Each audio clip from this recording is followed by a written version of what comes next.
Et bonjour à vous, Marwan Mohamed. Bonjour. Merci d'être avec nous, invité du 11-13 aujourd'hui. Vous êtes sociologue chargé de recherche au CNRS et l'auteur de ce livre, C'était pas gagné, de l'échec scolaire au CNRS et l'histoire d'une remontada aux éditions du Seuil. Alors remontada, évidemment, ça parle aux amateurs de football dont vous faites partie, puisque c'est vrai que vous vouliez être footballeur. On va y revenir d'ailleurs un peu plus tard. Mais votre parcours, déjà, pour les téléspectateurs qui ne vous connaissent pas, il est assez atypique, il faut bien le dire. Vous montrez que finalement, c'est possible, tout en ayant été en échec scolaire, de réussir sa vie professionnelle.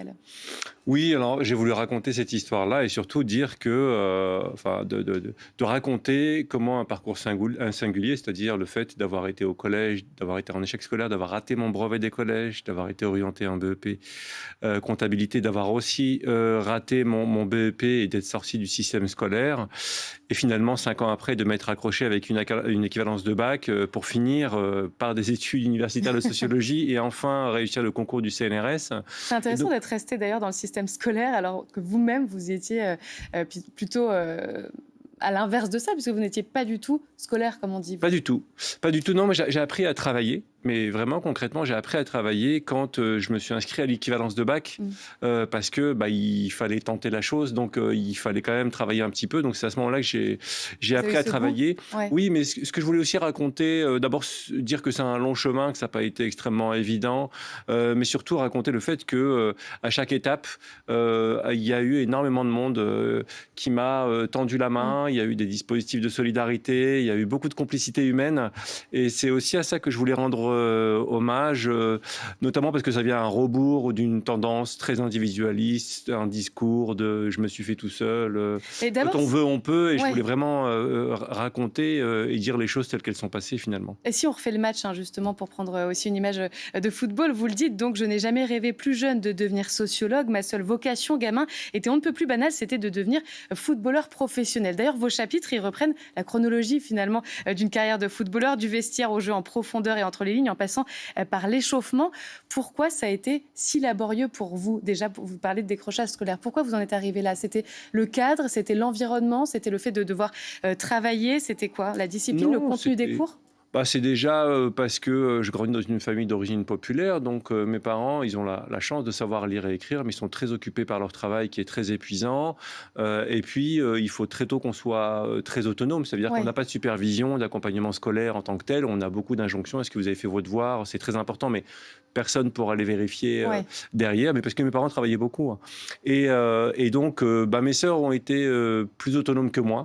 Moi, beaucoup moins. Et en fait, j'ai quasiment jamais travaillé. J'ai pris des très mauvaises habitudes au départ. Et puis, les choses se sont renforcées, les lacunes aussi, au cours du collège. Mais c'est pour des raisons assez classiques qu'a bien expliqué la sociologie de l'éducation et des inégalités. Ouais. C'est effectivement donc un décrochage scolaire finalement au fil des années. Et vous nous dites que finalement, pour accrocher les wagons, eh bien c'est l'environnement, pour le coup, les rencontres qui vous ont aspiré, des gens qui vous marquent et qui vous remarquent.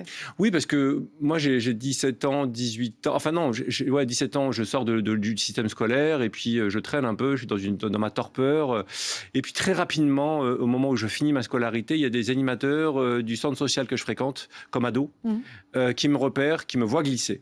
Clairement, qui me voient glisser, qui me voient assez Décrocher attiré par littéralement. les appels de la rue aussi, hein, Ouais. par les appels de la rue, la vie de quartier, avec tout ce qu'elle peut avoir aussi de pas très positif. Comme Et par eux me exemple le proposent, trafic de drogue. oui, toutes les formes de délinquance, la logique de bande, les bagarres, les affrontements, et puis même le fait Pour de l'argent traîner. facile ou pour l'aspect Même communautaire pas. Même ou pas, c'est ni intégration? communautaire. À cet âge-là, c'est ni pour l'argent, c'est juste d'être avec des copains, des compagnons de galère et de faire un petit peu les mêmes bêtises. En fait, ce qui se joue, pourquoi est-ce que la rue est très attirante? Parce que tout le monde aspire à avoir un peu de respectabilité. Mm. Et quand on n'a pas la respectabilité scolaire et qu'on n'est pas forcément bon au foot, hein, moi, c'était un rêve, mais j'étais très lucide hein, sur mon niveau au foot. Il n'y a J'étais pas un bon d'histoire de niveau, bon croisé. joueur. Non, non, il n'y a pas, il y a pas d'histoire de ligaments croisés ou d'agents qui m'auraient boycotté, ce que Ouais. j'entends souvent. Non, non, parce que moi, je connais mon niveau, j'étais un bon niveau, bon joueur de district, pas plus. Non, mais en fait, le rôle de ces animateurs est extrêmement important. Moi, je suis en train de glisser et ils me proposent ce BAFA. Ils ont un partenariat avec l'association l'association qui gère les centres de loisirs et ils m'aident à financer le BAFA. Ouais. Et là, c'est important les dispositifs de solidarité financés par la CAF, le département, etc. Parce que pour des gens qui n'ont pas beaucoup d'argent, ça permet de passer ces diplômes-là.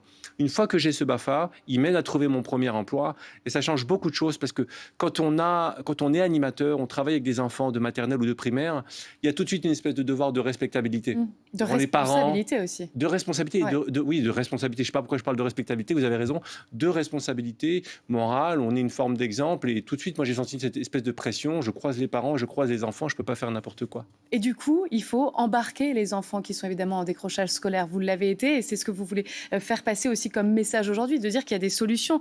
Ce livre, il est vraiment porteur d'espoir d'ailleurs pour tous les jeunes qui nous écoutent. Mon histoire personnelle, vous dites, est une histoire collective. Une remontada, ça se fait en équipe. C'est vrai, c'est une histoire collective. Mais quand je dis collective, ça veut dire que j'aurais pas pu y arriver tout seul. Ouais. Et ça, je pense que c'est important de le rappeler parce que c'est quand même lourd à porter ce discours de si tu n'y arrives pas, c'est que de ta faute. C'est dur pour les enfants, c'est dur pour les parents également d'hyper-individualiser la réussite ou l'échec. Non. Alors qu'il faut faire la courte échelle, c'est ce que vous dites. Il faut faire la courte l'expression que vous échelle pour employez. faire référence aussi à un livre. Il y a une association d'un magistrat qui fait un super travail, mais également parce que on est le produit de collectifs de solidarité, on est le produit de l'entraide et de dispositifs publics. Et je pense que c'était ça qu'il fallait raconter. J'ai fait ma part. J'ai fait ma part, hein, j'ai pas réussi malgré moi, mais en fait tout ça s'est construit progressivement grâce à énormément de solidarité. Et ça vous a donné confiance en tant que jeune? Pas tout de suite. C'est-à-dire que c'est plein de petites victoires, plein de doutes, plein de retours en arrière, c'est plein de petites victoires et je pense que la confiance finalement elle commence vraiment à s'installer en fin de master. Ah oui, donc assez tardivement, mais Ouais, pendant les très études. tardivement, très tardivement, mais c'est le chemin qu'il faut prendre. Mais chaque petite victoire est toujours une petite avancée. Ouais. Et vous parlez de l'importance des éducateurs, et ce sera ma dernière question, mais on entend souvent quand on fait des sujets justement, des débats sur les banlieues, sur la délinquance, sur les jeunes qui sont en décrochage scolaire, qu'il y en a de moins en moins dans les quartiers, alors que vous nous rappelez l'importance de ce tissage justement local qui permet aux jeunes le soir de se retrouver, d'être accompagnés quand ils ne peuvent pas l'être forcément par leurs parents. Bien sûr, mais quand on vit dans ces quartiers, quand on grandit dans ces quartiers, qu'on agit dans ces quartiers, ça a été mon cas, on sait l'importance de l'éducation populaire, du secteur associatif, de tous ces dispositifs de solidarité. Mais quand on vit parmi les élites, des décideurs nationaux, qu'on a grandi dans une bulle cognitive parmi la bourgeoisie, etc., on est très loin de ces réalités-là. Et forcément, dès lors qu'on a l'impression que les choses n'avancent pas, on s'en débarrasse très rapidement. Les budgets Le téléphone d'éducation portable aussi n'a pas dû aider, même les jeunes. Ouais, mais même avant ça, les budgets de l'éducation populaire sont en chute libre. La politique de la ville n'intéresse pas forcément. Et puis, de manière, il y a des inégalités territoriales que même le droit commun, les budgets, les services publics, ces territoires-là sont moins bien desservis que les autres. C'est aussi de ça dont je parle dans ce livre-là. Et puis, dernière chose, vous parlez de Parcoursup. Il n'y avait pas Parcoursup quand je suis rentré à l'université. Parcoursup, Ça vous aurait aidé ou pas? Pas du tout. Pas du tout, parce que Parcoursup, d'une part, a accentué les inégalités. Deuxièmement, Parcoursup a accentué l'opacité et le stress des familles. J'ai un fils en terminale. Et donc, c'est un bon élève dans un bon lycée, mais je suis quand même extrêmement angoissé, et lui aussi.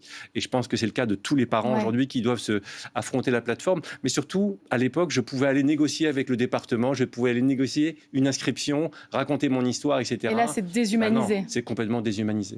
Merci beaucoup, Marouane Mohamed, d'être venu nous voir sur France Info. Je rappelle votre livre.